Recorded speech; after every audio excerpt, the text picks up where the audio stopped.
Okay, so how are we gonna do this? Are you gonna throw dice?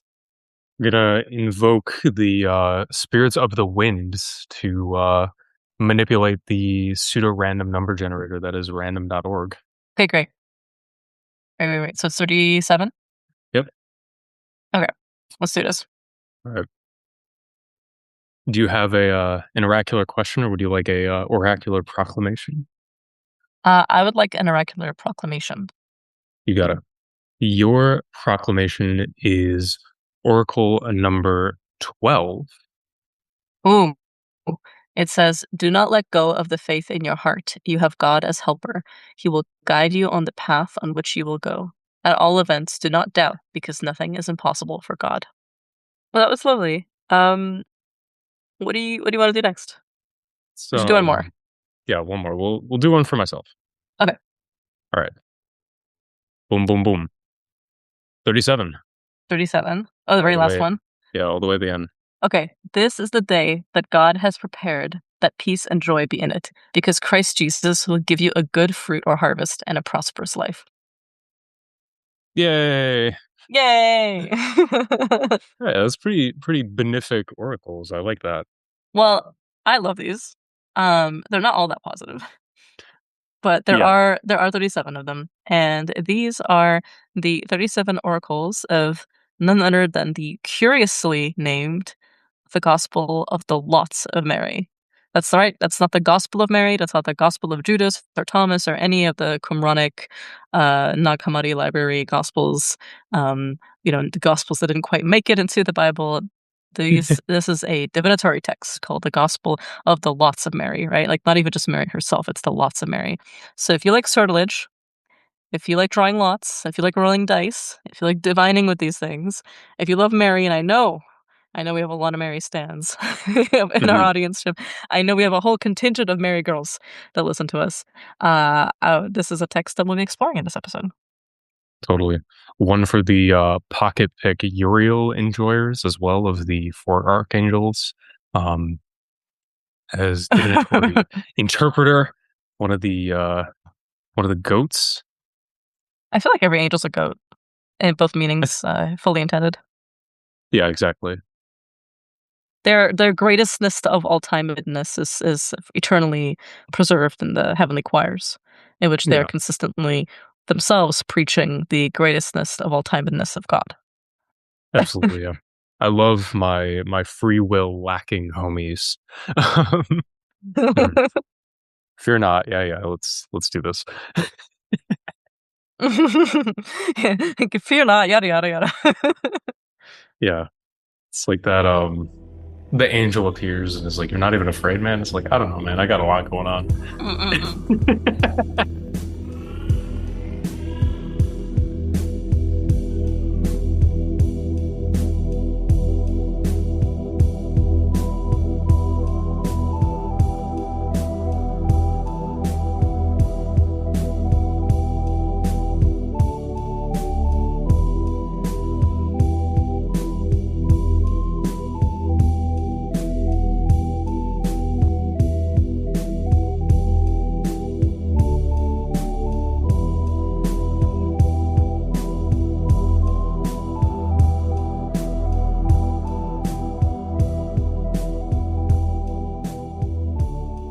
Be not alarmed at the frightful howls which you may hear. It's Sfinga and battling the archons for a fortunate dice roll key. It's true. I got Mary. I got Gabriel. I got 37 lots. Um, But have you been winning at Magic the Gathering lately or other card games of choice that you may or may not play semi-professionally? been doing pretty all right. The new format changes have been, let's just say they have smiled upon me in ways that Oh, are okay. infuriating to my opponents and deeply amusing to me. Mm-mm. Good. Is this why every one of your cards is in a pink sleeve? Yeah, neon pink sleeves that are slightly fluorescent such that when people look at them they get eye strain. Oh no. It It just reflects their tears back at them. mhm. It begins when you walk in the door. It's a It mind begins game.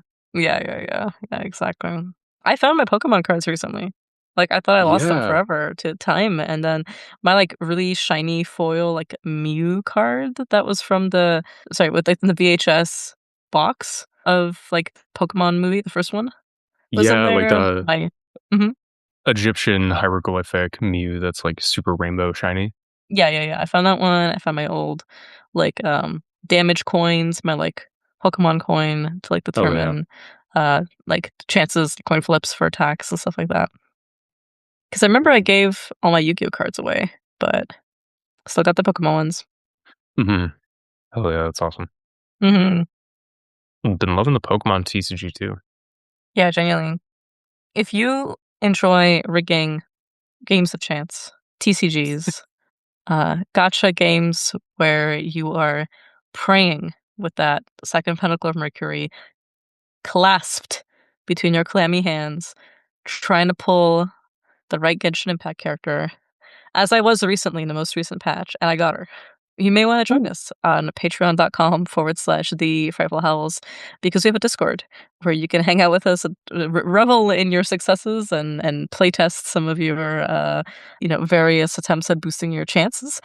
We also have a bonus episode every month curated by and just for our patrons, consisting of Q&As that you ask us, we deliver. It's a little like it's a little like these episodes, except unedited and completely after dark, meaning they get Yeah, quite unhinged quite quickly. absolutely. Yeah, the thought exercises and um inquiries and rabbit holes that we go down over time with recurring patrons submitting questions are quite fun. So Mhm. come check that out. Yeah, they're pretty unhinged. Well, I'll leave it at that. Yeah. We also got a monthly live occult book club where we discuss a text of your choosing. We got show notes for every episode and a whole tier of monthly group spell work from us on your behalf. Yeah, that we do. Also, remember to give us a like, rating, and review on Spotify, iTunes, or wherever you might be listening to us. It helps us fight the demiurge of the algorithm and to get those favorable rolls, those favorable draws. Mary, Gabriel, and I can only do so much against this demiurge and his archons. Literally, one like equals one um, downvote for y'all both. Oh man, It's just us and our little podcast against the Gnostic world of illusion. totally. Yeah, they got me out here handing out the Pistis Sophia like Gideon Bibles. Fun. What was that like joke from like way early in Fable House? It was when it was when the whole meme of like the month was very demure, very mindful. And it was like a very demiurgically demure, very thunder perfect mindful. Yeah, exactly. Yeah. One of the better one-liners. Gotta sue you for that one. An artist is never recognized in her time. But to recognize us in our time, check out our services. I offer personalized coaching in magic and mediumship, sorcery for hire, readings, custom talismans, oils, tools, you name it, I've got it. And Sfinga offers Balkan Fobomancy readings. And both of us offer occasional limited occult wares around with cunningandcommand.com. Lastly, hit us up on social media. I'm at Dragon Cunning and Key is at Barnell.key. So the purpose of this episode originally was just I wanted to talk about the Gospel of the Lots of Mary. And it was originally just going to be on that. But as we explored it, we wanted to include other forms of sortilege especially in late antiquity and in antiquity in general. And then we wanted to talk a little bit about our reflections on that, as well as our mutual dabbling with like the Homeric Oracle. And so it's become a sort of larger project on sortilege.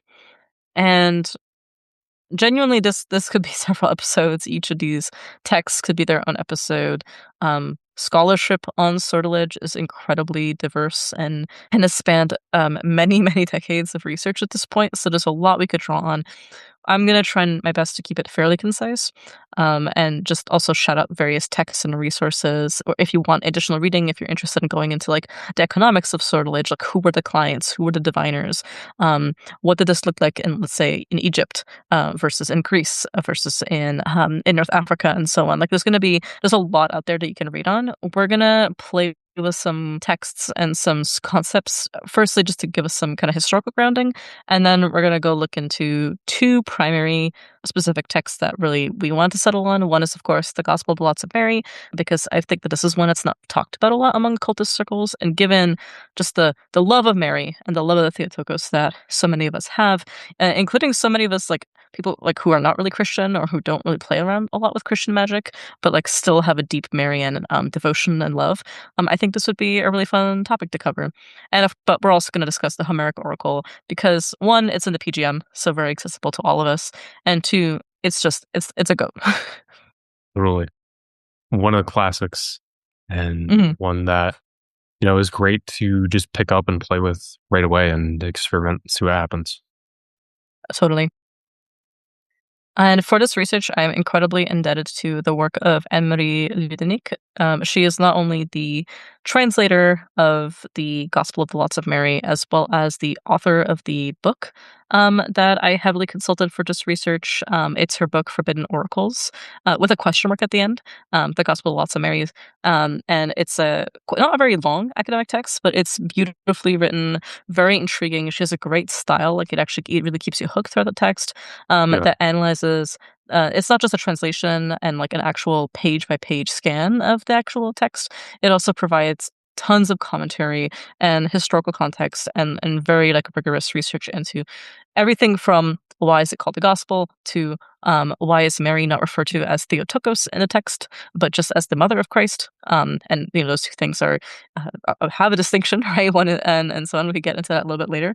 And also just like the fact that the text continually um, contains like the phrasing of don't doubt, like do not doubt, do not be of two minds, do not be double minded, and so on. So if you're interested in like really getting into the nitty gritty and also just seeing the translation, it is available in her wonderful book. She also was a co-author and a co-editor of a wonderful compilation from the publisher Brill in 2018 called My Lots Are in Thy Hands, Sortilege and its Practitioners in Late Antiquity. This is a wonderful text comprised of several authors coming out of a symposium specifically on sortilege in the Mediterranean world and in late antiquity, so roughly between the 3rd and 8th centuries CE, that contains lots of different really interesting pieces having to do with sortilege in having to do with the matter of sortilege across the board, including a really excellent article by David Frankfurter on ritual experts of sortilege in Byzantine Egypt, and which I really enjoyed, as well as several different authors discussing different texts of sortilege, and one that really intrigued me that was on polymancy and lot divination together. By Salvatore Constanza.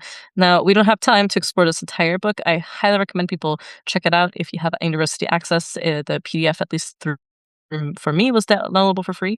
But it's a great set of research tools for those interested in just kind of getting a better sense of who are sortilege experts, what tools they divine with. When is it dice, when is it straws, when is it other kinds of things, when is it just drawing numbers and so on, and also who were their clients and when can you use it for yourself. And before we get into it, just a heads up, I am a little sick. I'm recovering from the itis. Something's been going around. It's been like a cold, and I finally caught it after much perseverance, as it were. So if my voice sounds a little bit off, I apologize. I know in post I'm going to spend a lot of time editing out all my coughs. Sound great. Thank you, thank you. Okay, so let's first begin by talking about what is lot divination and antiquity. And for this, I am drawing on the introduction of the book that I just referred to. So this is the introduction by Anne-Marie Didenik and William E. Klingshirn in the My Lots Are in Thy Hands book. Divination by lot, also known as claromancy, from Greek, and sortilege from Latin, is probably the simplest and the authors say cheapest form of divination in antiquity, and perhaps remains so to this day in the sense that it's very cost effective. It doesn't require expensive offerings or expensive tools. Usually, you just need a text to consult that has the prescribed oracles. and some kind of way to randomize the effect. And one way to randomize it is just pure bibliomancy in the sense that, you put your hands to the pages and you wait until your hand naturally gravitates to a particular passage or page and you flip it open and that is your answer. They quote the scholar Evan M. Seuss, who described it as making mechanical manipulations with objects such as dice, drawing long or short stalks from a bundle, and so on. So the logic of lot divination prevailed in different forms in the ancient Near East and Mediterranean world. But what groups all of them in a single category is that their mechanisms of selection, it doesn't even matter what they are. Is it dice? Is it knuckle bones? Is it pebbles? Is it beans? I laser beam intensifies. Beans Uh, mentioned. Beans mentioned, yeah.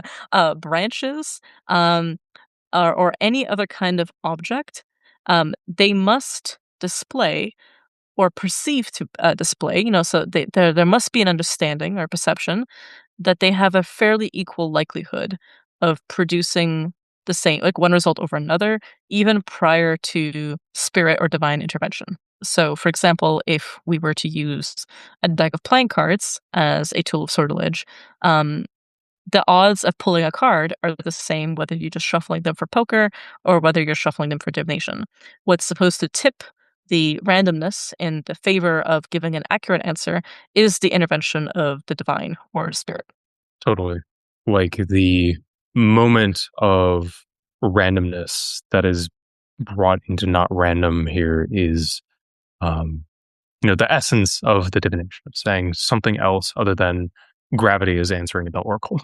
And it's one of the reasons why, whenever we bring up divination and the podcast, one of the things that we're often kind of harping on in some ways is just a reminder that light trance is a necessity for the work. At the very least, there must be some kind of spirit entity intervening with the tool of the divination in order for it to count essentially as this is an oracle being produced by a spirit. Otherwise, it is random. And you can, I mean, speaking from personal experience, when I was a wee, lass, learning how to read tarot cards, just demanding like I was really crashing out when I was in high school, and I just kept. I remember distinctly just trying tarot spread after tarot spread, trying to get an answer, and it took me a while to realize my spirits aren't responding through the cards. I am just shuffling as if this were poker. Like I'm getting random cards, and I'm putting together. I'm forcing a narrative to occur through the cards. I'm not naturally scrying them. I'm not gazing upon them and seeing what the cards are telling me. I didn't really sufficiently pray over them or invoke my spirits into them or get into a light enough trance for them to manipulate my hands by breathing, the feeling of hot and cold in my palms, the feeling of the weight of the cards shifting in my fingers. I've not at all sufficiently done that because I'm just producing randomized results that are essentially breaking my heart. So learn from our mistakes. What you Yeah. now that we as both of us professional diviners, one of the things that we know is to give an authentic answer, as it were, or to give an ethical answer. It's one thing to draw the correct spread, let's say, the correct position of the beans or the correct cards. It's another thing also for the spirit to be flowing through you in interpretation. You're not merely speaking for the spirit; you're also interpreting what they're saying and providing a medicinal answer, a curative answer, something that provides the medicine to the question being asked. So, Yeah. and this assessment about sortilege, what unites different forms of sortilege, regardless of the tool that you use, it's kind of like with geomancy, right? You can use it to generate them form others. You can use coins. You can use dice. You can use the really nice all-around dice. Mhm. You can use just draw like dots in sand until you see if it's an even or an odd number when you naturally stop. But that notion of what commands the dice to fall in a particular way, what commands the coins, or even your hand to stop drawing dots, is the spirit intervention. And it can be just as likely one or the other prior to that intervention. So the authors note that in a game, if this were just like a gambling game, this assures a kind of fair result among all participants. But in divination, it assures a true result because it had to have been that one for a reason. Exactly. Yeah. So with sortilege, with lots, with oracles, kind of in this way, there is that discretion. It must say um, this one and not all of the others. Mhm. And they beautifully note that, what is at stake in every divinatory inquiry is the truth. Um, and so what we need is unambiguous selection or manifestation of one over the other. So this signifier, or the lot itself in question, is usually discrete, rather than continuous. Meaning it's yes or no, it's white or black. It's like, let's say 311 or 115 are two examples they give.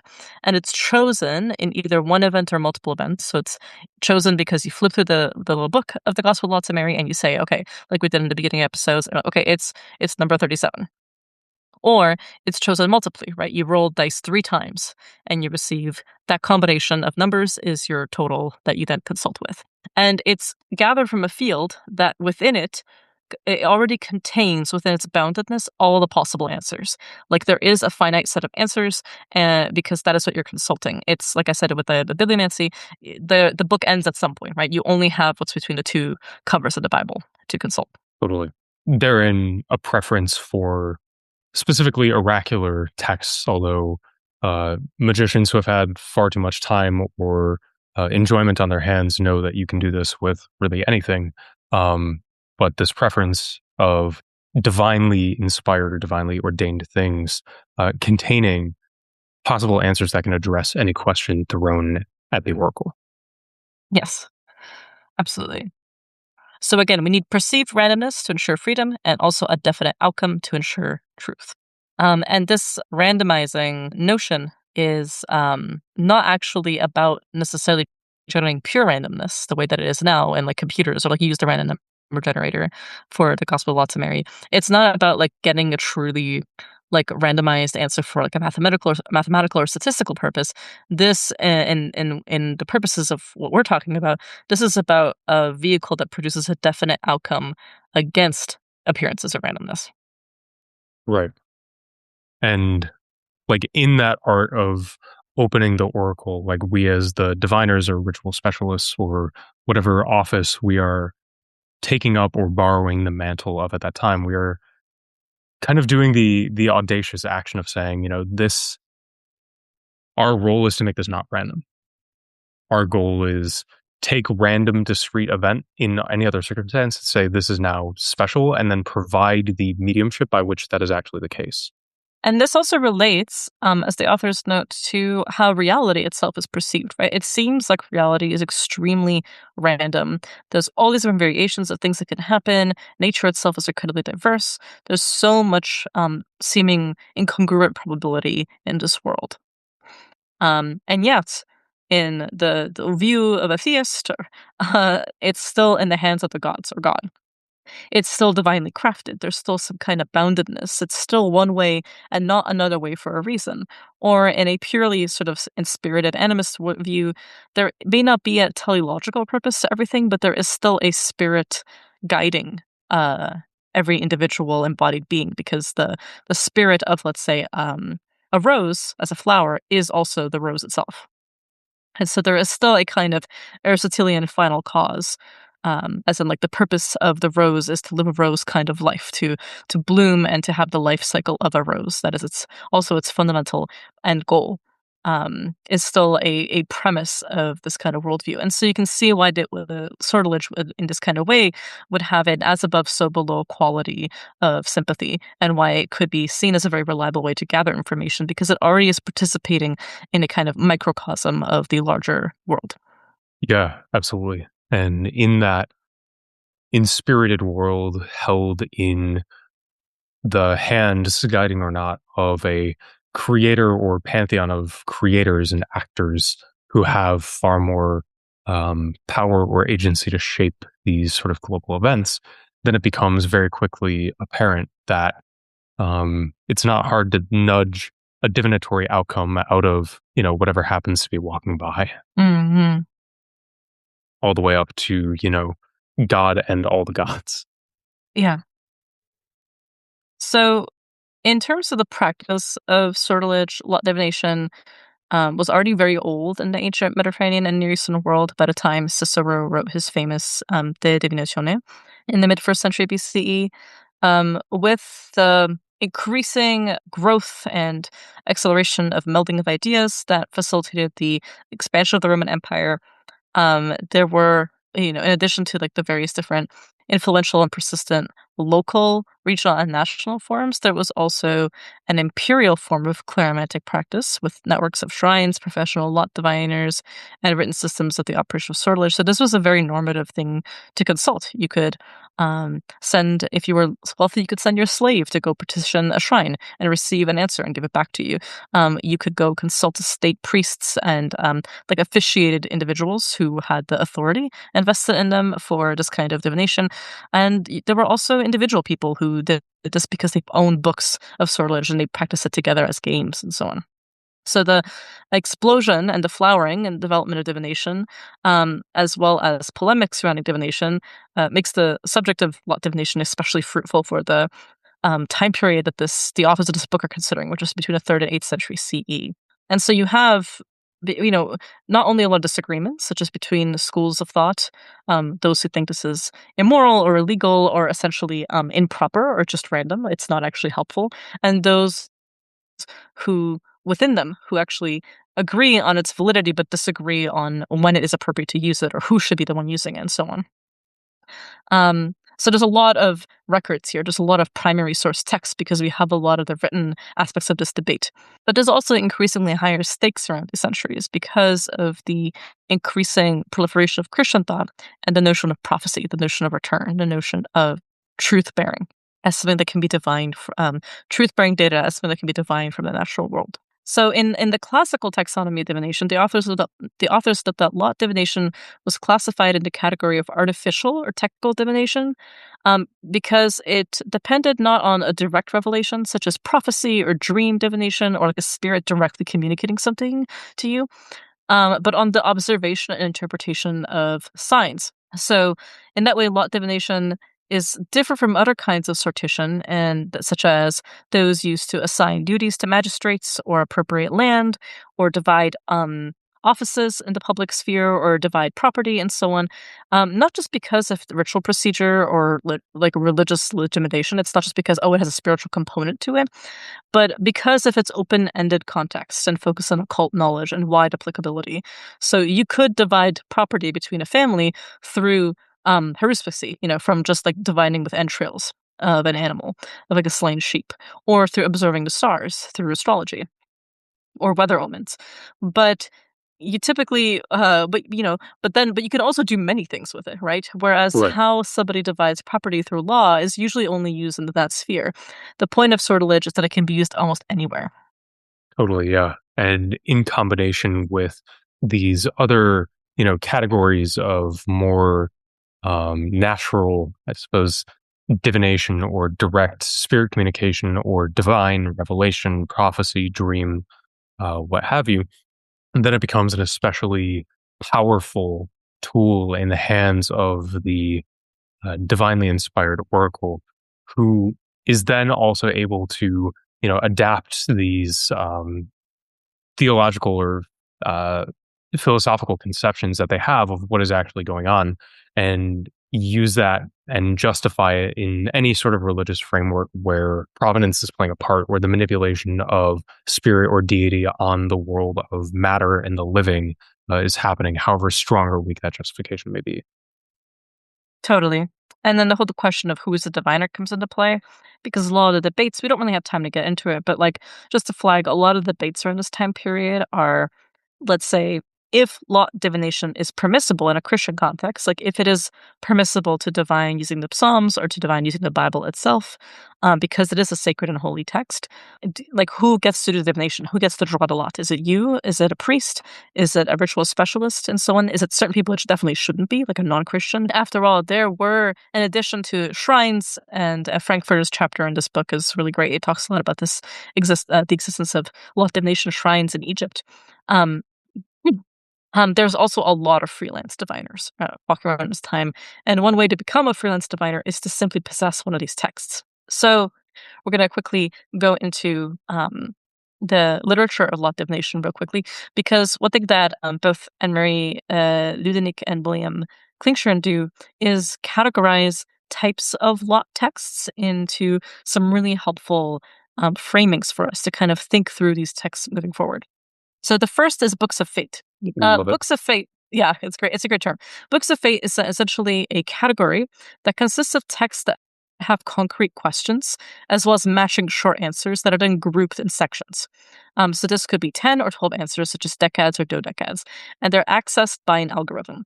So, for example, the defining characteristic of a book of fate is as Theodore rephrased it, the apparently miraculous manner in which the inquirer, pursuing his or her way through a labyrinth of jumbled answers, finally arrives at one appropriate to the question asked.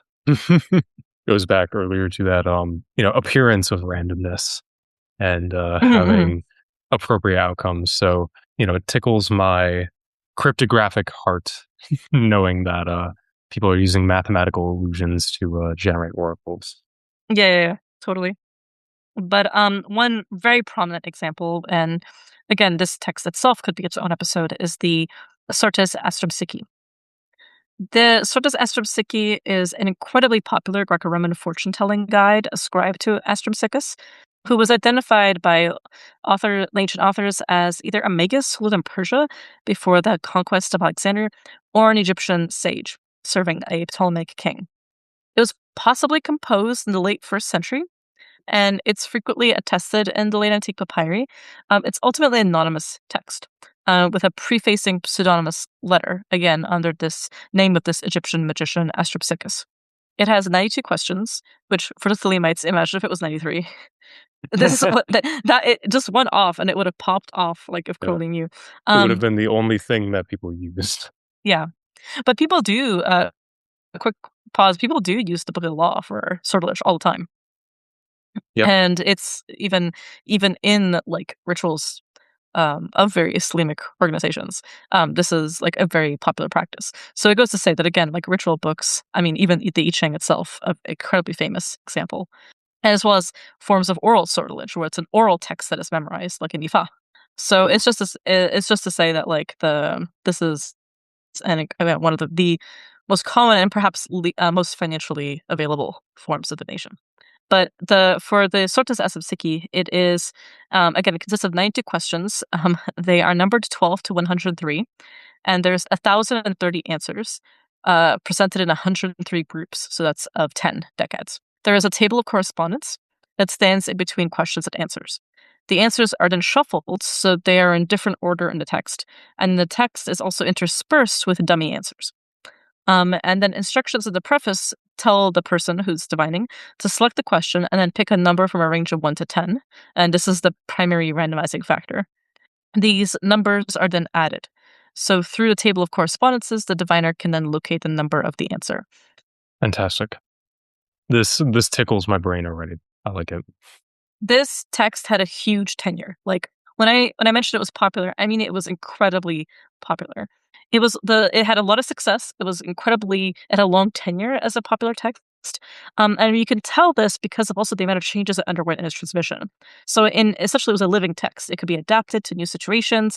It had to adapt to stay relevant. We can compare different manuscripts of the Sortes Astrampsychi, for example, to show the updates that it underwent to make it more agreeable to an increasingly Christian audience. So, for example, this included adding a prayer addressed to the Almighty God at the end of the opening letter, and also changing questions that had to do with sexual connotation. One example that the authors give is question 55, which is, will I get the woman I desire? And then in later updated forms of the exact same text, probably, trying to appeal to a Christian audience, instead it's, will I become a monk? That's really funny. Yeah. Oh, I love it. So the Sortes Astrampsychi, incredibly interesting text. Again, highly recommend people look into it. The first English translation is available by Stewart and Morell, published in 1998 as The Oracles of Astrampsychus in the Anthology of Ancient Greek Popular Literature, edited by William Henson. It's wonderful. It's really fun. I played around with it. It's just really kind of titillating that it already contains the questions too.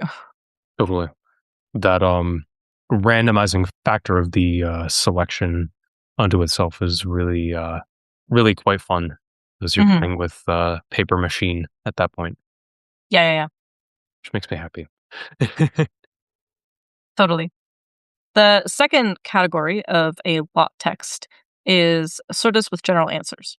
So these aren't working with a list of fixed questions and matching answers, unlike in the Books of Fate. Instead, you can have any question you want. You can bring anything that's already on your mind. But in order for the answers to be applicable to basically any question, the answers will be more deliberately general and at times even ambiguous. And the selection from this category is usually done with either throwing dice, four-sided knuckle bones, or six-sided dice as well. One example is the Sortes Astrampsychi. This is the most complete Greek example of this oracle, or astrologi oracles. The textual evidence consists of a corpus of 21, sometimes fragmentary inscriptions dating from the 2nd and 3rd centuries CE, and they're divided into 3 groups based on number of throws of astrologoi. So there's 7 throws, 5 throws, and then another different text that's based on 5 throws. There's also the Sortes Sanctorum, which is more complete to different other Italian law oracles. It's a dice text with pretty general answers. It's a fragmentary 4th or 5th century Greek papyrus, and it's fairly Christianized, but a pagan Greek version may have preceded the lightly Christianized Greek fragment that also exists. It contains 216 answers based on 3 separate throws of dice in order. At one point, this was shortened to 56 lots, operating with 3 dice, which does not take into account the order of the throws. And also, we of course have the Gospel of the Lots of Mary, which we will get to later. Then the third category is lot texts based on sacred books. Here you have things like the Iliad, the Aeneid, the Bible, the Sortes the Hermeneutai, the Hymenei. These are divinatory responses based on authoritative bodies of texts, such as the Odyssey, the Iliad, the Bible. You know them, you love them. Bibliomancy, the Homeric Oracle, they're all here. And finally, you have individualized lots. These are ticket oracles, kind of like when you draw a ticket oracle at a Shinto shrine, right? And you just get your lot. Mm-hmm. There's a bubble tea place right next to me that has lots that you can draw. He and I have been trying to game it for quite some time because you Yeah. pull a big reed stick and it gives you a number, and then you pull your lot out of a cabinet drawer that is all labeled by number that you pulled. Yeah, it's great. It's a very Chinese medicine style cabinet. Goes very hard, and have a very funny relationship with the spirit that patrons these particular lots. Literally, I think at this point it's fucking with you. Yeah, very much so. And I think the purpose of why it's fucking with you is because it knows that you're gonna keep going back and getting bubble tea from that particular place. So long as you feel like screwing around with them. Yeah. For reference, I only ever pull the same 2 numbers from the oracle. So I'm like, bro, Yes. come on. And there are, I think, 97 or something like that. It's like a fairly high number. There are, yeah. Mhm. But there's an example procedure, right? Let's say you submit 2 sealed tickets with very similar texts. One has a positive query, the other has a negative one, and then the ticket that is returned to you by the shrine gives you the correct answer. And this plays into, if you listen to our Coptic Magical Papyri episode, you'll see 2 texts that we play around with, one that gives a more positive answer, one that gives a more negative answer, and this is maybe a way that could have been interpreted. But in Egypt, this system was already practiced since pharaonic times. We found tickets of these types in Demotic Greek and Coptic. And the Demotic ticket oracles continue in Greek and Coptic in almost the exact same formula. And we also find ticket divination in the Christian context, some attributed to Saint Philoxenus, Saint Colothus, Saints Leonidas, Cosmas, and Damian, and so on. And there's plenty of examples of these kinds of diviners.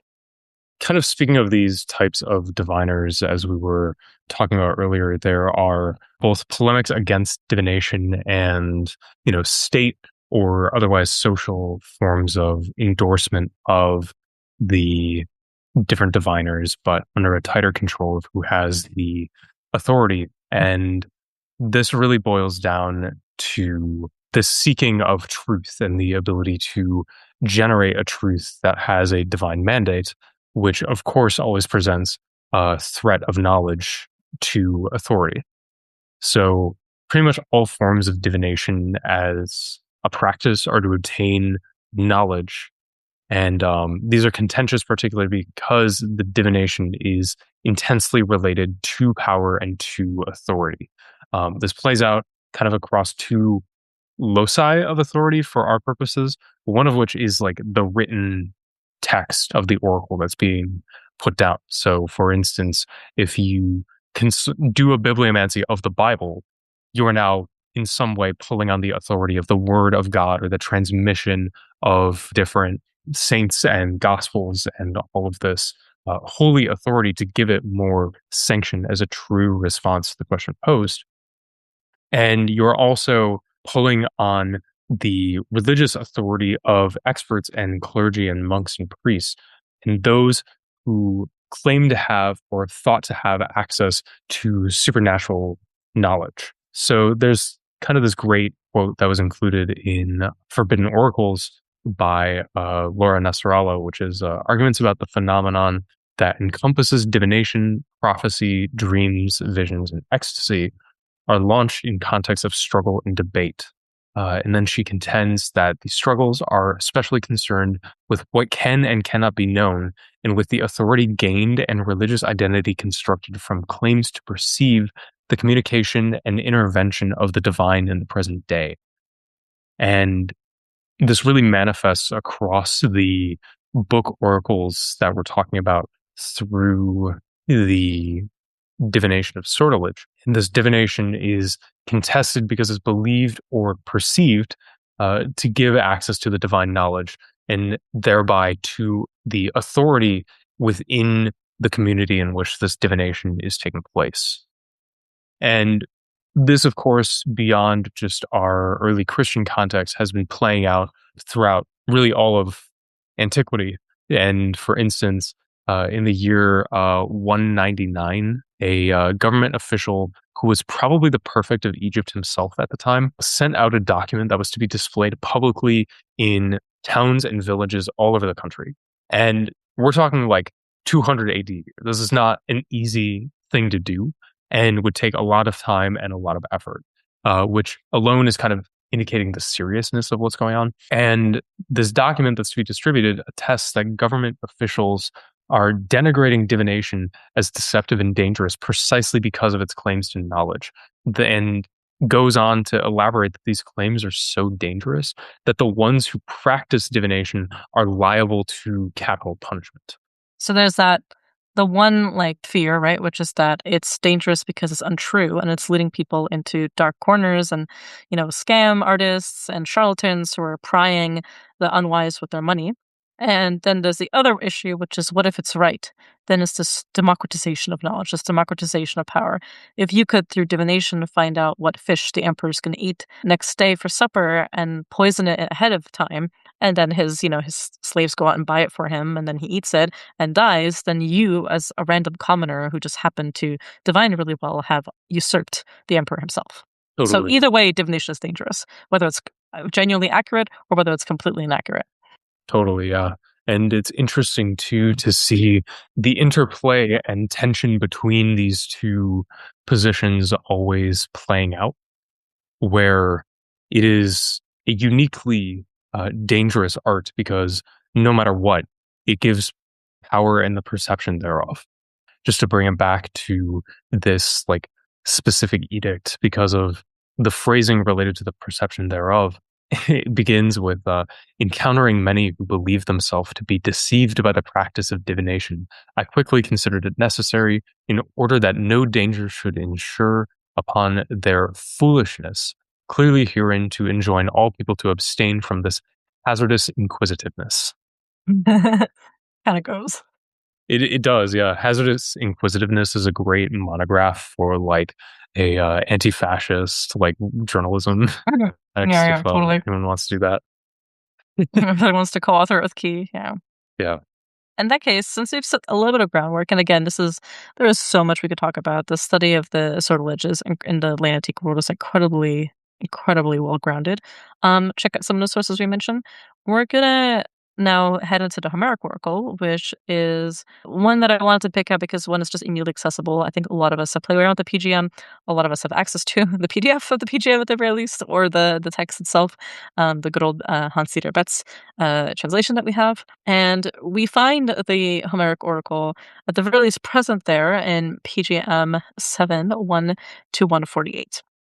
Now, I also want to point people out to a really great article by Raquel Martin Hernandez, which is Using Homer for Divination, Homeromanteion and Context, by the CHS Research Bulletin. Here, really, she's looking at, like, what is this form of divination beyond the PGM as well? what all you need really for consulting this oracle is 3 dice, or the same dice that you roll 3 times, because it helps you select one of the 216 verses from the Iliad and the Odyssey that reveal an oracle. It's important to note as well that, yes, the Bible was used for divination purposes, much like the Virgil and Homer were, but the use of sacred books itself is not just a matter of late antiquity or the Middle Ages, because the belief that the Homeric verses specifically provided oracular responses was already apparent in the 5th century BCE. Aristophanes uses the authority of Homer, as she writes, in a manner in his comedy piece. And Key, if I could be Heracles, will you read out Phrygius? Absolutely. So Heracles says, "Say, what oracle authorized you to burn thighs for the gods?" The very fine one that Homer composed, of course. Thus, casting away the detestable vapor of warfare, they opted for peace and with a victim established her. And when the thighs were burnt and the innards devoured, they poured libation from cups, and I led the way. But to the oracle monger, on one passed a gleaming goblet. That's nothing to me. Sybil did not say it. But here's something the sage Homer said that, by God, is well put. Planless, lawless, heartless is that man who lusts for the horror of warfare among his own people. Take heed, lest the kite somehow beguile your wits by deception and snatch up. Now, these lines that are being quoted are not actually Homeric verses. They were invented ad hoc for the comedy of this particular. This is like ironic. Again, this is a comedic play. But you have to understand, like, why? How could the audience understand the joke if they were not already familiar with Homeric divination? Right. The whole joke is that these are fake Homeric oracles that justify this practice of burning thighs for the gods. And the oracle himself in this comedy just doing it to get a drink. Gleaming Yeah, goblet, yeah, as it were. yeah. Sure. So it's like literally making fun of something that people are already familiar with. So, and that's why it works. But this is far from the only case in which the Homeric verses are used for divination in classical times. You know him, you love him. He's a purple house you may hear, true goat, greatest of all time. Plato, in his dialogue Crito, has Socrates telling Crito a dream. So in the dream, a woman appears dressed in white and tells to Socrates a verse from Homer. O Socrates, on the third day you would come to the fertile Pythia. And of course, this is telling Socrates that he will indeed die. And then in Roman times, the use of Homer for divination is even more clear. Dio Cassio, in his work on the history of Rome, refers to an oracle of Zeus that used to provide verses by Homer and other known poets as oracles.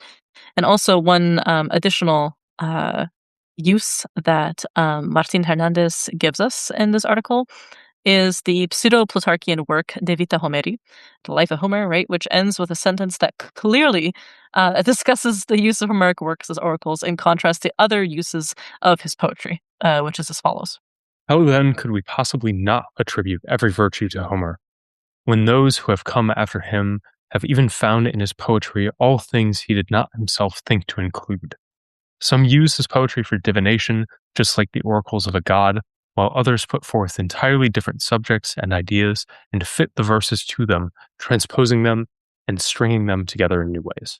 Which is really beautiful, right? It's also speaks to how divinized, like how seen as a divinity, like as a divine entity Homer was, which in the Neoplatonic sense is completely normal considering his providence. But Homer at this point is a tutelary being, right? Like an interpreter and a divine spirit for diviners. And for those who, I would say, especially for those who are really interested in like non-Christian magic and pagan, and not just Hellenic, but like specifically like pagan forms of magic divination of like really tapping into divine, I would see Homer as an amazing spiritual ally to consult in this way. So let's look at the Homeromanteion, or the Homeric Oracle. The way you perform it is this. You consult a table of days and hours in which the oracle can be performed, and you wait until the day and hour are favorable for divination. Then you utter a prayer addressed to Apollo. It's preserved in fragments in the PGM and also in full in the Oxyrhynchus, which is also composed of 5 Homeric verses, with the last one being modified, which I think is really goated. And then while reciting the prayer, you think about the question you want. A die is thrown 3 times.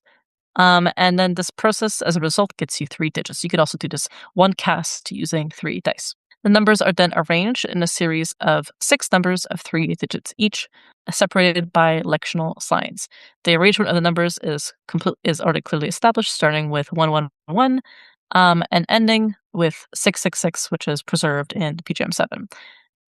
So it goes 111, 112, 113, etc. So the system covers all the possibilities of throwing the dice 3 times. And the number obtained by the consultant will lead you to the verse that contains the oracular answer. In practice, very easy oracle to consult and works readily. Like, going back to the problem of ritual authority, it seems to just function very well. It functions in some way, not just based, like, not necessarily on the authority of the diviner, although I'm sure someone can make their living off of this. It functions on the authority of Homer. Totally. So it's, again, based on the power of the Homeric verses, and again, the power of Homer to be interpreted as an oracle was already a belief that was deeply rooted in classical times. And the authority of the voice of Homer as an inspired poet, as she notes, is what guarantees the effectiveness of the book. Because, again, he's not just a poet, he's a god of late antiquity. There's a sentence actually on an ostracon containing a school exercise from Catanis, which is a city in Egypt dated to the 3rd century CE, which reads, "Homer is a god, not a human being," which again links us to that Neoplatonist understanding, right, of Homer having ascended to divinity. Because his writings, right, the Iliad, the Odyssey, these are texts that surely must have had some divine input to be written so beautifully. Surely they express certain timeless themes and incredibly important histories and truths about the world. And so therefore they are not merely just someone who's incredibly talented, the work of an incredibly good author. They are the work of a divinely inspired author. So these books are in a sense that way sacred. And I really like what Klingshirn actually writes with regards to this. He's quoted here. This is the same Klingshirn who co-authored the earlier book we were looking at, the My Lots Are in Thy Hands, with Henry Ludenik, in which he discusses actually the role of the actual oracle monger, the fishmonger, oracle monger, the Sony mongers, but like the person who's doing the divination. And he's quoting Potter's work as well, but really what he's saying is, yeah, the actual oracle monger has a small role. He's acting as the god's agent and interpreting the wisdom of, let's say, Astrampsychus or Homer. But here, actually, in the Homeric oracle, the role is even smaller because the only interpreter that's needed is the person who's answering the question. You don't even necessarily need a different person. Because here we see that in the 4th century, we don't even just need a diviner, like a specialist. We just need someone who can read. And in contrast to the Sortes Astrampsychi, the Homeric oracle does not actually provide a list of fixed questions. It's very open-ended. And also in contrast to the inscriptions that we've seen prior, the oracular answer offered by the Homeric oracle is an isolated sentence and a verse, and not a small text in hexameters ruled over by different tutelary divinities.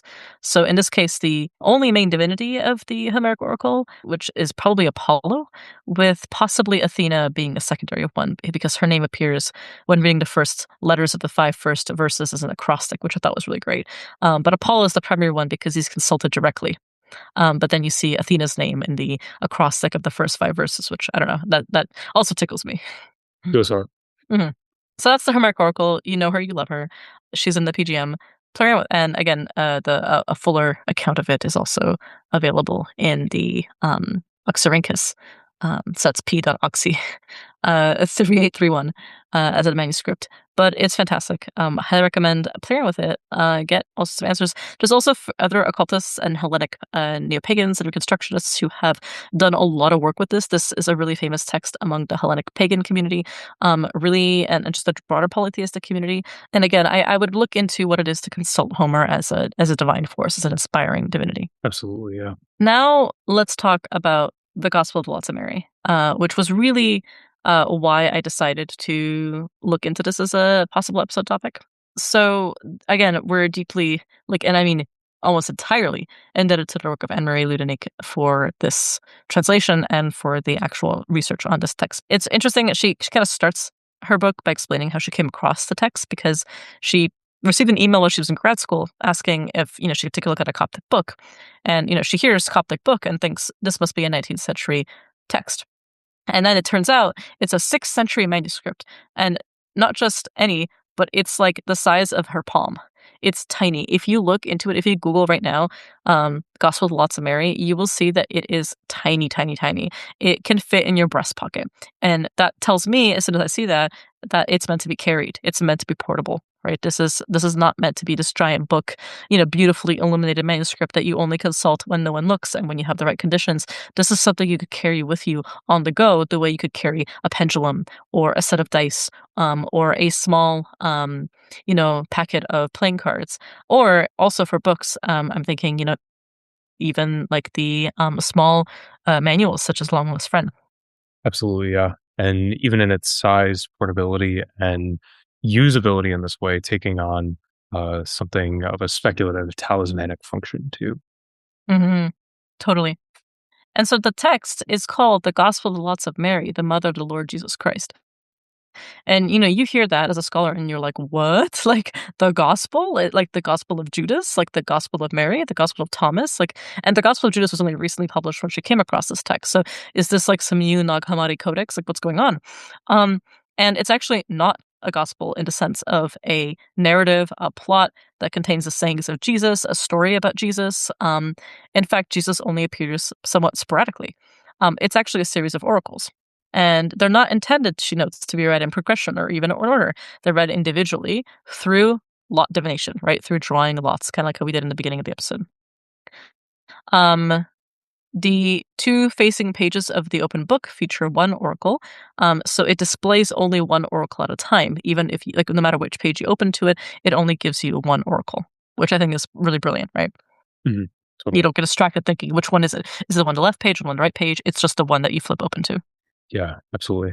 I think this book is really notable for its usability as an oracular system, Mhm. and is even noted by um, Ludnick when she's working with the text. She's like, "This thing is dirty. Like this thing is smudged, where people would have grabbed it and thumbed through the pages and flipped through it and held it and carried it." Mhm. Totally. So, always love a text with usability in mind and in practice. Mhm. So, her book contains a nice introduction. It covers a lot of things we already covered about, like, who are lot diviners and what is the history of lot divination in this time period. Again, a reminder that people could send servants to go retrieve oracles from the oracles of Delphi, of Claros, and so on. You could also consult the divine without traveling to an oracular site using book oracles, such as these sortes, these books of, sortilege. Peter van der Horst actually refers to these books as instant oracles, and Fritz Graf refers to them as oracles that precede the event, right? There's a pre existing answer waiting for the question to come. You're not just going to the oracle at Delphi and saying, hey, here's my question, and then she, magically produces a result for you that you then later on interpret yourself. This already has the answer. You just need to bring the question and then receive the answer. So, of course, Ludonik goes into the Sortes Astrampsychi. She goes into other, which contains, again, the questions and answers we already mentioned, like the one that got modified later on from, like, being attracted to a woman versus will I become a monk. Yeah, there's one such as, like, am I to become successful? And one possible response could be, yes, you will soon succeed for the better. Or for another question could be, was I poisoned? And the advice could be, you have indeed been poisoned. Go treat yourself. The Sortes Astrampsychi were hugely popular again in late antiquity. And the Gospel of Lots of Mary is in some ways very similar. But unlike many other ancient texts, it does not mention an author, not even a pseudonym. It doesn't specify at all who the author might be. We don't have any specific addresses. We still don't know the place and date of its publication and composition. And yes, some of these features, other literal gospels share. But unlike other gospels, as she notes, which have a long history of scholarship, no ancient writer referred explicitly to this text, even disapprovingly. Like, we don't have, at least at the moment, any particular ancient writer referring to this text and being like, it's not real, it's bad, like, don't use it, or using it approvingly. There's just no evidence of this text outside of itself. So, in that way, for her research, she's left with a very difficult task of inferring only from the text itself and not from its, surrounding interlocutors. And so, of Totally. course, so again, the author and the addressees are unknown to us, but the language of the text gives us some hints about its potential audience. Originally, it was very likely written in Greek, but the text that we have, the one that she translated, this one only example of this text that we have, was translated into Sahidic. And of course, this considerable part of Coptic literature, after all, consists of works translated from Greek into Egyptian. This is the main dialect of Coptic in the pre-Islamic period. Sahidic is a language that most likely arose in the southern Nile Valley within the vicinity of Hermopolis. So the choice of Sahidic, she says, may indicate that the book actually hailed from the southern Nile Valley. But it also speaks, more importantly, that its audience was largely Egyptian. And so, again, this shows that unlike Bible translation in other regional Egyptian dialects, this book's reach was actually intended to counsel clients from all over Egypt. This was a vernacular language. And on every one of the two pages that face you when you open it, there's one answer that is consisting really of a series of short, straightforward sentences. It doesn't have a narrative progression. It doesn't have an otherwise recognizable method of organization. It's pretty random. It's, again, they're not in order and so on. It mostly refers to matters or things that the client has to resolve. And it also, interestingly, she notes, in order to establish intimacy between the client and the text, each oracle is rendered in a fairly personalized way. Most are presented in the second person, addressing you, like you are the client, right? And in that way, there's positive and negative imperatives. In 7 answers, for example, she notes that our text calls to the client with the vocative "O human." But the ambiguity allows for the answer to be interpreted addressing your personal situation. There's often the repeated phrase, "you know that," which again draws on this air of omniscience. Like the oracle already knows that the inquirer is aware of the situation. And, going back to Graf, the scholar, just noting that dice oracles from Asia Minor often imply that the oracular voice knows more than humans would. It's like it already knows things as a text that you don't know as the person who's approaching it, even though it's already pre-written and predates you. So it is effective rhetorically. And it draws on 2 distinct traditions. So one, of course, is both the Old and New Testaments, right, of Christian scriptures. And that's pretty obvious from its language, the way it weaves different things together and so on. And so on. It's also heavily rich with allusions to the Psalms, as well as Job, Proverbs, the Gospel of Matthew, the Epistle of James, 4 Maccabees, 1st Enoch, and the Shepherd of Hermas. And of course, the text's very heavy dependence on the Psalms corresponds to just the importance of the Psalter in Egyptian Christianity. So when you open the Gospel of the Lots of Mary, you're greeted with this. And Key, if you wouldn't mind reading the opening passage. Gospel of the Lots of Mary, the mother of the Lord Jesus the Christ, she to whom Gabriel the archangel brought the good news. The one who will go forward with his whole heart will obtain what he seeks, only do not be of 2 minds. This "do not be of 2 minds" kind of resolve is something that actually Anne-Marie Ludwig takes up in her final chapter, chapter 14 of the My Lots Are in Thy Hands anthology, because she talks about doubt in the Gospel of Mary. Because so much of the text includes things like "do not doubt, do not hesitate, don't be in doubt because God guides you. Take care not to doubt, because begin now and you will accomplish what you wish. And it will, you'll arrive at what you were doubtful of," and so on and so forth. And she really looks into it as in 2 possible ways to interpret the whole "do not doubt" adjuration, because again, it appears a lot. It's a small book, and there's only 37 oracles. So the first is a consideration of not to have doubt in the oracle itself, not to have doubt in God, not to have doubt in the answer. Just not to doubt in the divination itself. The divination is meant to resolve problems. People consult divination because they doubt, because they're uncertain. And so it's a reminder again.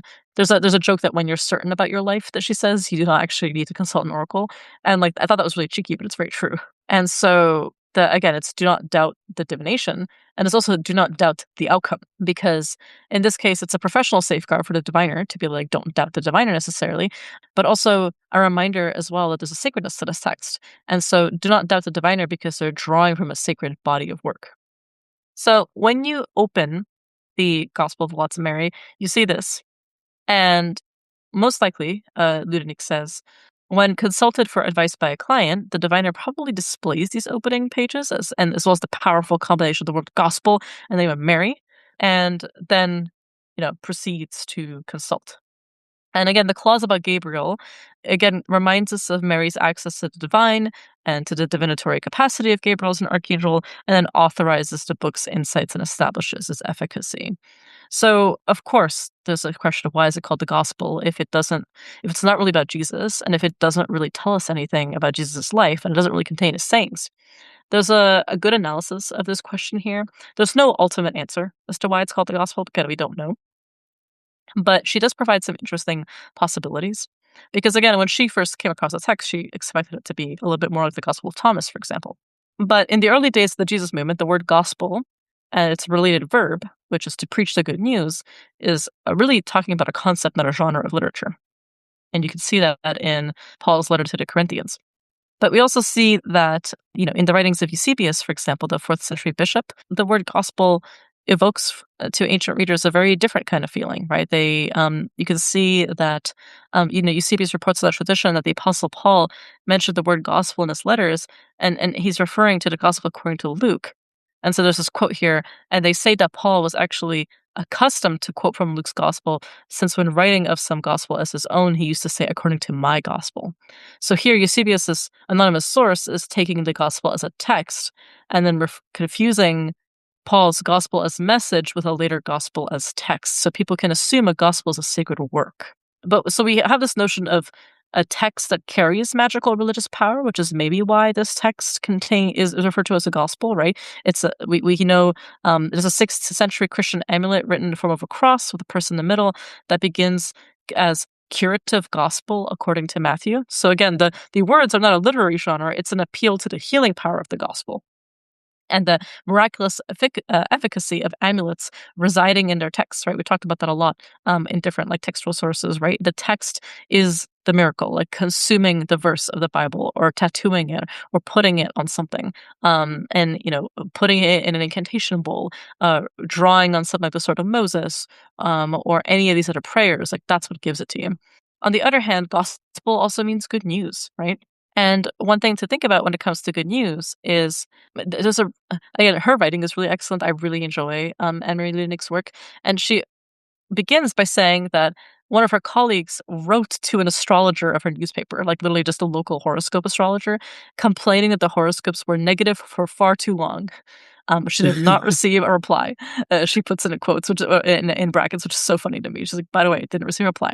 And really, there's something to that, right? Like ancient sortilege diviners needed to avoid unsatisfying customers by offering more positive than negative oracular answers on the whole, so that people would come back for more, right? They want to hear something positive, and so good diviners don't do this, of course, just to say you want to give a negative answer with a negative answer, but you do want to encourage your clients that things can be better. So if it's negative, you want to give them a treatment, right? You want to give them a prescription that says, hey, let's say you're fooled by a vampiric spirit.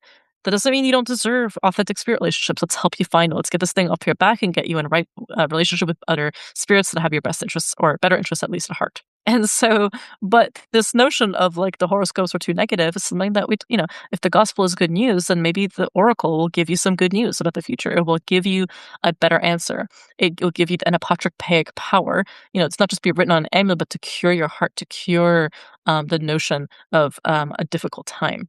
And so, I think it's important here to note that while the Gospel of the Lots of Mary does have negative answers, on the whole, they tend to be a bit more positive. And then, of course, the other aspect of the title is Mary, the Mother of the Lord Jesus Christ.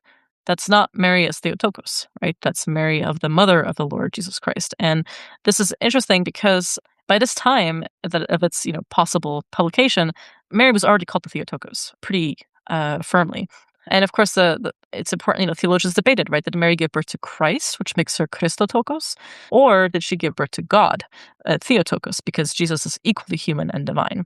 And so, of course, the church in general settled on the Theotokos in order to preserve Jesus' identity as both divine and human.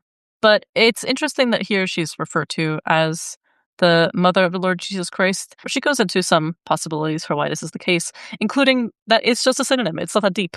It is the equivalent of Theotokos because Jesus Christ is God. So let's not think that deeply into it. But it is interesting if to go through that kind of work if it's up your alley. Because after all, the mother of the Lord, the maternity is already implied in mothers. So do we need to say Theotokos as in full. It's that is one for the Mariological debate scholars, and I invite people to read that section of her work. It's fascinating and really fun. But really, the her manuscript is the only preserved complete text. There are three other fragments that exist, and these four manuscripts have overlapping answers and share in that miniature format, which means this isn't the only book that exists of this nature. There were others, and they were also small, again, meant to be carried, meant to be portable.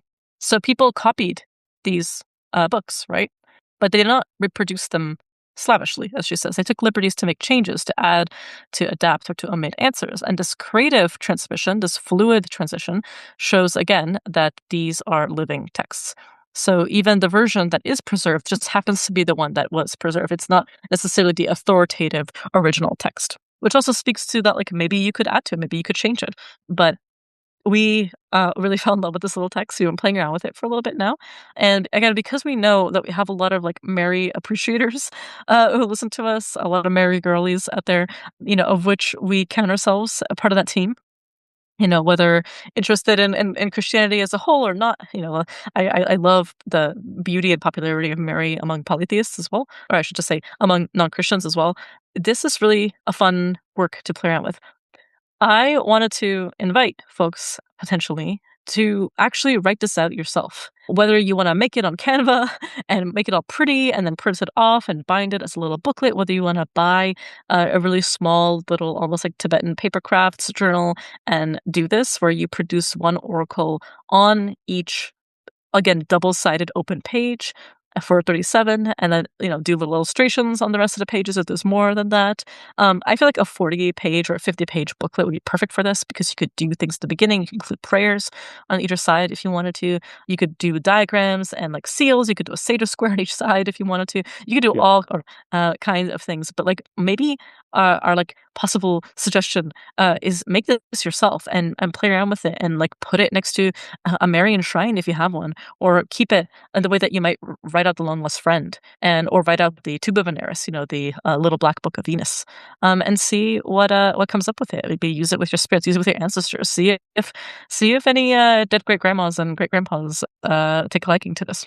absolutely. Yeah, and a very fantastical text to test out your sortilege methods and things like this. If you choose to interact with, cards, dice, lots, sticks, going through the streets until a number appears a certain number of times, and that's the first one you go with. And using this as kind of a living text to be in dialogue with the world and with your spirits, like Sfinga was saying. So, how do you recommend, let's say, people play around with this, beyond writing it out and keeping it as like a little talismanic booklet? What do you think the method of we just play around with number generator as like a website, but what do you think to generate 1 to 37? What can people do? Yeah, I mean, the classic 2d20 is Hmm. always an option. Hmm. Um, One of the things that I really like that was explored as situated in the cultural context of this book existing is to draw out a grid of numbers of roughly equal size, and then to throw grains of wheat at the board, or if you're Sfinga, some beans, and whatever square of the grid it lands on, that is the corresponding number of the verse. Any creative way to figure out one of these things. Cut a bunch of reeds in half, do it yarrow, I Ching style. The world is really your oyster. Hmm. Totally, yeah. And for the tube D20, what would you do with the extra numbers? I would personally just add to the text. In keeping with Mm. the tradition of the other fragments, I would add three extra verses or include them as kind of null or dummy answers to, like, the oracle is actually not good to consult now, or throw again due to some sort of interference, or whatever other answer you see fit to include. I really like the option of keeping it as dummy, like null answers. I like when an oracle includes like an ask again later, or the timing is not fortunate right now, or you're not in the right mental headspace to receive an answer. I like when the oracle can refuse you and say come back another time, or just and then if you get it again, that can maybe tell you not a good answer to just seek with this oracle. Consult a different divination method, or ask somebody else. This is not one to ask yourself. Maybe you're too close to it. But another thing that I kind of like as a potential one, I personally I don't think I would necessarily add three more oracles, but what I could do just if I were doing this is maybe like a protection prayer to be like go cleanse, for example. Like let's say 38 would be go cleanse, 39 would be like go change your protections, and 40 would be like go consult a different person. Like go consult a diviner or a mentor. Like you should this is not in your arms. But again, that's just a hypothesis, like or just possibility. Like again, play around with it. I think it's fun to like see what these things could be, or just have an actual method that gives you only answers between 1 to 37. You could create, let's say, 37 different pebbles, that are labeled. You could create like 37 different gems that are inscribed or something like that you can draw lots from, or literal sticks, as Key was saying. The world is your oyster, and the gospel of the lots of Mary is your gospel. And before we end off, maybe we could go through some of your favorites of the 37. One that really struck out to me was Oracle 3. It says, behold, you have been saved. Do not return to commit sin, so that even worse matters do not happen to you. Do you not remember what has happened to you before today? And God saved you from everything. Do not return to this matter. And this one is the official do not text them back, girl. No, no, no, no, no. Desire is the root of all suffering, girl. What did I tell you? Do not dye those roots blonde. It's I it's so I very applicable. Do not let it go. Do not return. God already saved you. Don't text him back. Totally. Do not reinvite this evil. Mm-hmm.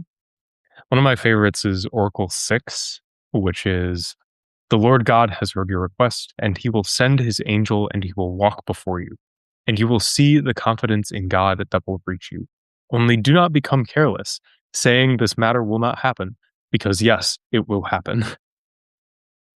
Girl. Girl. Let me not see you come back to my little parlor of wares, of coins, of tarot cards, of beans, and being like, it's not gonna happen. Be patient.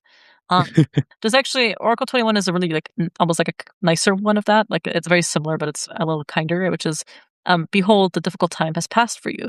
Behold, the hour of rest has come upon you. Simply be brave. You will see the confidence in God that will reach you, and he will send an angel of peace, and he will guide you and give you rest. I also just like 18, which is, it is the King of heaven and earth and the God of all flesh who fights for you.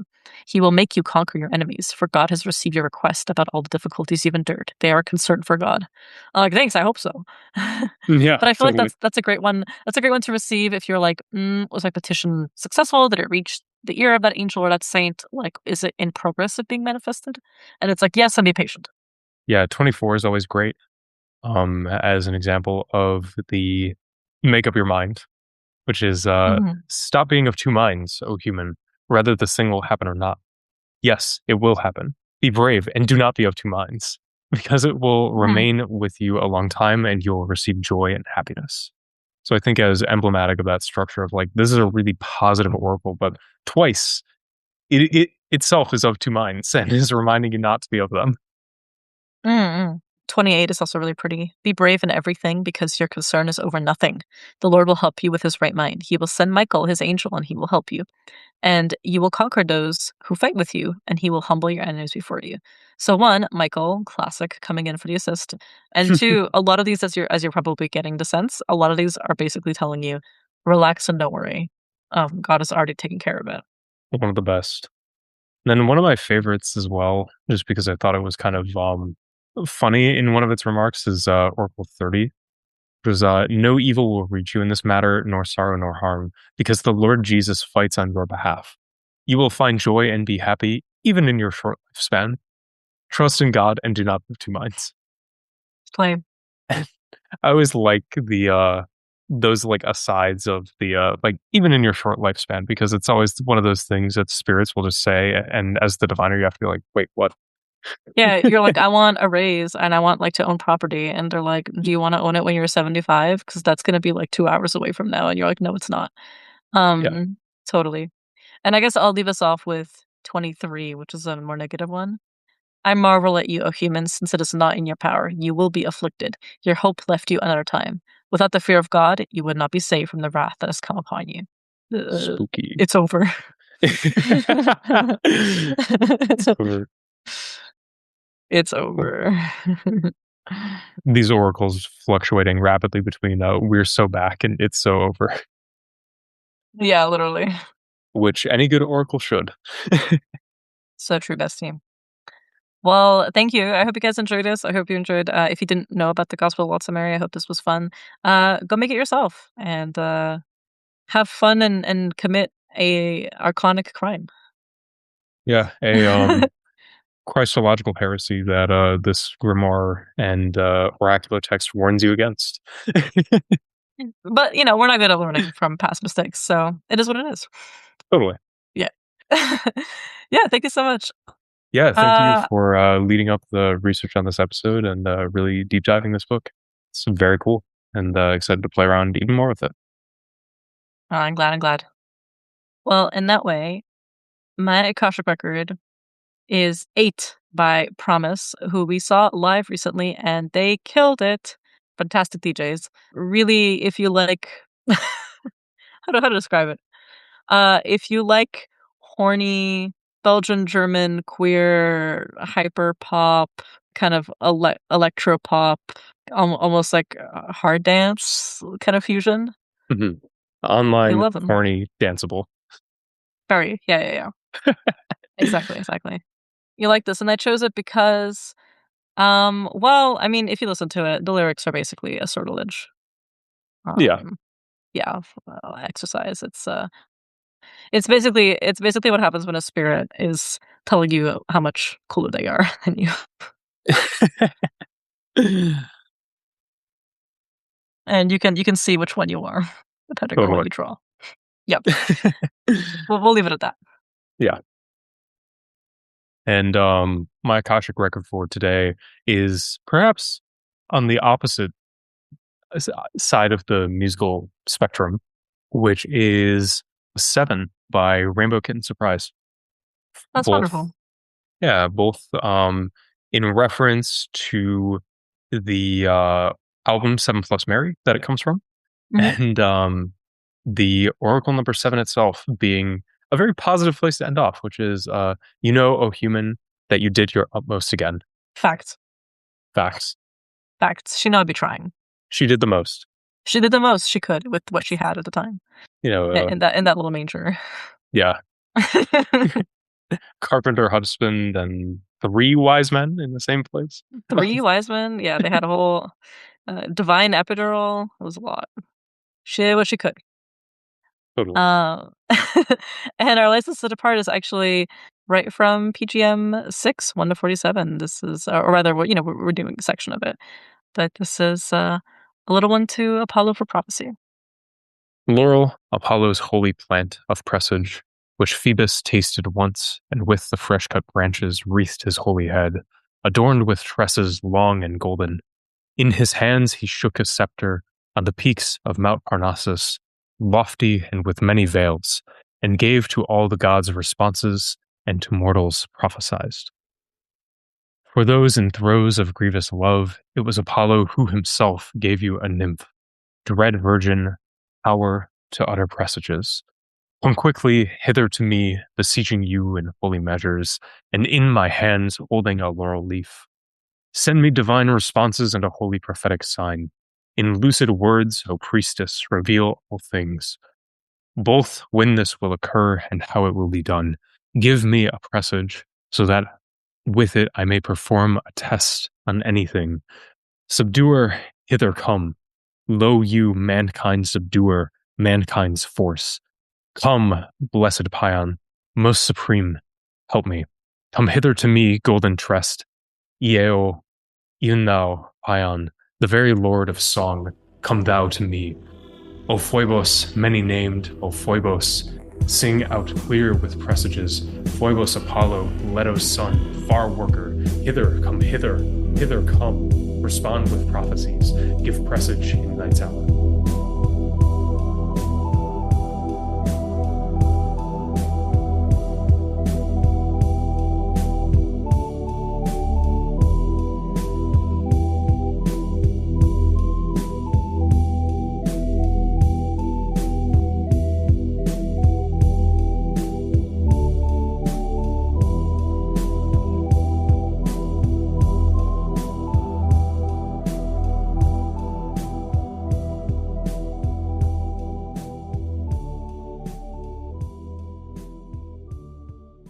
No, no, no, no. Okay, no, no, no. Sorry, spirits. That was too real. Um,